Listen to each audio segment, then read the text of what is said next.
Budaya sarapan Malaysia dicalonkan untuk disenaraikan dalam Senarai Warisan Budaya Tidak Ketara Kemanusiaan UNESCO pada Mac 2023. Perkara itu dimaklumkan Wakil Tetap Malaysia ke Pertubuhan Bangsa-Bangsa Bersatu PBB dan Organisasi Antarabangsa di Geneva, Datuk Nazira Osman.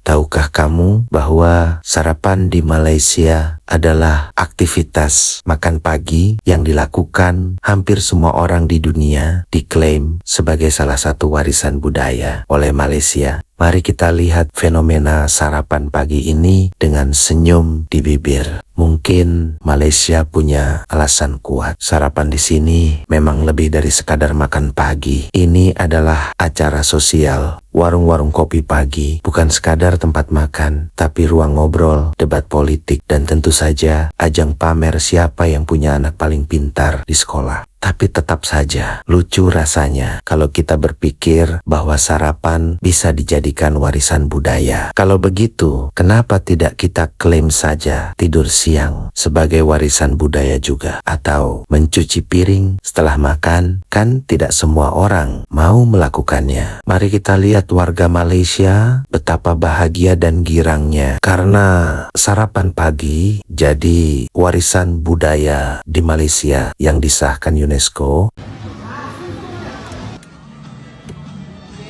Malaysia 2 tahun lepas kita submit kepada UNESCO untuk menjadikan Malaysian breakfast culture ataupun makanan sarapan pagi Malaysia sebagai UNESCO Heritage. Dan di dalam itu kita usulkan nasi lemak, teh tarik dan roti canai sebagai makanan warisan. Nasi lemak hangat kan yang pandan individu kan. Cuba tengok view dia orang. Memang panjang berjela-jela. Dekat sini yang sedap dia punya nasi lemak yang hijau tu, yang pandan tu, campur dengan dia punya kerang, dia buat macam ni. Memang okey. Nasi okey.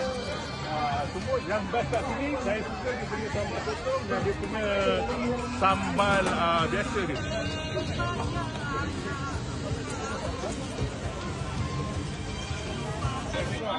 Dia cebak roti canai, teh tarik sebab dia cebak roti canai, dia ada buat roti telur. Punya sambal sotong dia macam jelly, memang sedap. Untuk orang Gombak tahu, dia punya sambal paru dia best. Third generation Yes. Third generation. So, itulah sikit apa yang sedap. Lauk biasa lagi orang iaitu sambal sotong dengan sambal paru, memang best. Dia bawa nasi lemak juga, tapi dia macam nasi kandar sikit, tapi dia bawa nasi lemak dengan lauk kandar. Kan, yang kat sini kita buat yang ini, teh tarik dan juga roti canai. Dekat nasi lemak burung hantu ni, apa yang sedap of course is the ayam goreng. Kan, orang datang sini makan nasi lemak dengan ayam goreng. Dan dia punya beras dia pakai basmati rice, only one. Paru belado. Lemak panas suri 223 kan. Naik saya nak cakap pasal suri ni pun saya dah berpeluh dah ni, sebab kalau makan sambal dia memang pedas berdesik.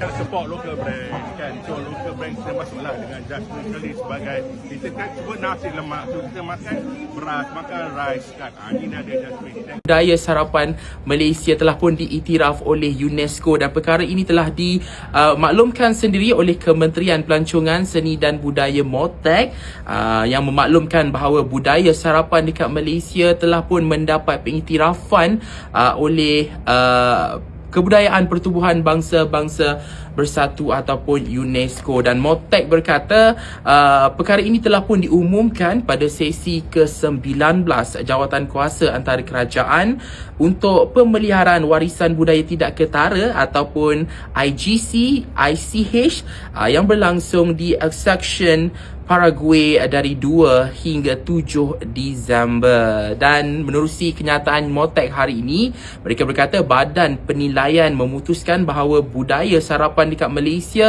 telah pun memenuhi semua kriteria yang digariskan oleh Konvensyen Melindungi Warisan Budaya Tidak Ketara 2003 UNESCO. Mari kita berikan tepukan yang gemuruh. Syabas. Kita nak berterima kasih lah juga kepada rakyat-rakyat yang telah pun membudayakan sarapan pagi di Malaysia ini. Kita memang kaya dengan menu-menu sarapan pagi. Kita ada nasi lemak, kita ada roti canai, kita ada apa lagi, Chee Chong Fan dan pelbagai lagi. Dan makanan ini sendiri telah menyatukan kita sebagai rakyat Malaysia. Jadi dengan pengiktirafan ini kita boleh ambilnya satu kebanggaan lah untuk kita di rakyat Malaysia ini. Dan saya nak juga bacakan dalam kenyataan MOTAC pada hari ini juga, mereka berkata budaya sarapan dekat Malaysia ini telah pun mencerminkan kepelbagaian budaya, keharmonian, penglibatan dan penerimaan masyarakat pelbagai etnik di Malaysia, dan ianya merupakan elemen warisan kebudayaan tidak ketara yang selari dengan kriteria UNESCO yang akan memberi impak dalam hubungan sosial masyarakat serta mencerminkan kekuatan dalaman Malaysia sebagai sebuah negara yang berbilang kaum. Jadi sama-samalah kita bangga dengan pengiktirafan ini, dan kita harapkan bukan sarapan pagi sahaja yang dapat diangkat Malaysia sebagai satu perkara, satu budaya. Kita harapkan banyak lagi kegiatan-kegiatan lain seperti acara-acara lain yang dapat membantu memberi pengiktirafan kepada Malaysia sebagai negara yang berbilang kaum ini. Orang Malaysia ini hidupnya untuk makan jenaka sajalah, tapi bermacam-macam bergantung kepada tempat, negara dan wilayah. Tapi secara amnya sarapan di Malaysia itu basisnya nasi. Jadi yang paling popular mungkin dikenali di seluruh dunia adalah nasi lemak, dan hampir di semua wilayah Malaysia nasi lemak ini boleh didapati. Selain itu kita ada roti canai. Kalau di beberapa seperti di kampung saya ada juga kami panggil nasi impit sama sate, dan nasi-nasi lain lah, ada nasi belauk, nasi kerabu dan sebagainya. Jadi secara amnya memang nasi seperti di Indonesia juga saya kira. Lontong pun ada. Satu lagi lodeh. Kalau hari perayaan seperti Aidilfitri, antaranya adalah sate tadilah, sama nasi impit, ada ketupat, sama ada ketupat, kami punya ketupat palas yang 4 segi itu, dan juga ada ketupat yang kita ketupat 3 segi. Ada yang manis, ada yang tawar dan sebagainya, bergantung jugalah. Mungkin juga kalau waktu Aidilfitri rendang pun ada, breakfast khusus waktu di hari raya tersebut, di hari Aidilfitri, hari raya, yang mungkin pada hari-hari biasa tidak ada. Mungkin paling senang ke Kuala Lumpur, kerana di sana hampir semua makanan dari semua daerah ada. Tapi yang paling popular mungkin di Kuala Lumpur adalah tadilah roti canai sama nasi lemak. Meskipun sarapan pagi sudah disahkan UNESCO dalam budaya Malaysia, tetap saja bagi negara lain dianggap agak aneh dalam hal terlalu diistimewa, kan beda lain dari negara. Indonesia yang pasti menganggap sarapan pagi di Indonesia adalah sesuatu yang wajar dan tidak terlalu perbincangkan. Namun kita juga lihat komentar warga Indonesia melihat fenomena sarapan pagi di Malaysia yang jadi warisan budaya UNESCO.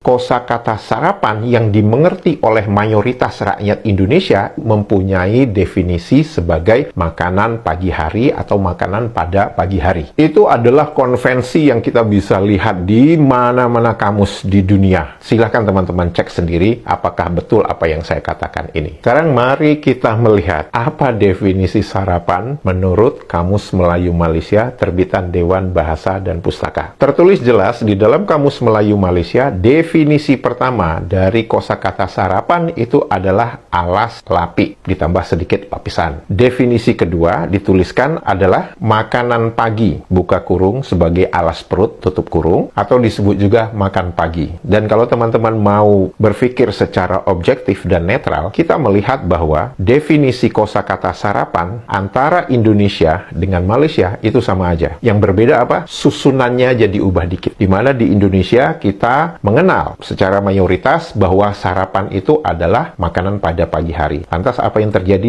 di Malaysia? Ternyata yang diberikan definisi pertama sebagai kosakata sarapan itu adalah alas atau lapi. Pemahaman orang jika membaca suatu definisi di kamus, maka definisi pertama itu adalah definisi yang dimengerti oleh mayoritas rakyat yang menggunakan bahasa itu. Jadi secara logika, orang Malaysia seharusnya lebih mengerti kosakata sarapan itu diartikan sebagai alas atau lapi, karena didefinisikan sebagai definisi yang pertama. Kemudian baru sebagian orang mengerti bahwa kosakata sarapan itu maksudnya makan pada pagi hari atau sebagai alas perut. Nah, mengapa ini bisa terjadi? Hipotesa saya itu sederhana saja. Pertama, itu sangat jelas terlihat bahwa definisi kosakata sarapan yang tertulis di dalam Kamus Melayu Malaysia itu adalah berasal dari Kamus Besar Bahasa Indonesia. Itu satu. Yang kedua, agar cara mendefinisikan kosakata sarapan itu tidak persis plek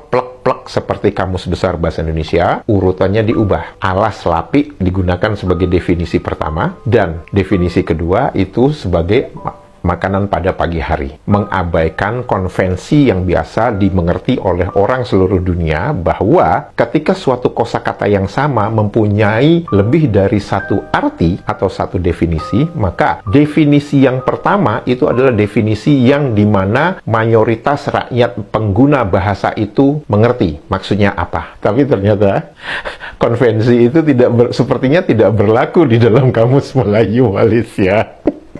Nanti teman-teman bisa membaca sendiri apa jurus ngelesnya nanti. Kenapa definisi pertama dari kosakata sarapan itu adalah alas lapi, dan definisi kedua itu adalah makanan pagi hari.